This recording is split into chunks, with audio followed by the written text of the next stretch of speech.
அடி உன் மூச்சினை மெல்ல நான் கேட்கிறேன் அந்த ஓசைக்கு இணையான இசை இல்லையே உந்தன் கூந்தல் முடி கொஞ்சம் அசைகின்றது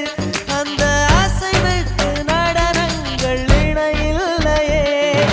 சிற்பம் கவிதை ஓவியம் மூன்றும் சேரும் ஓரிடம் கண்டேன் பெண்ணே நான் உன்னிடம் பெண்ணெல்லாம் பெண் போல இருக்க நீ மட்டும் என் நெஞ்சை மயக்க பூமிக்கு வந்தாய தேவதை போலவே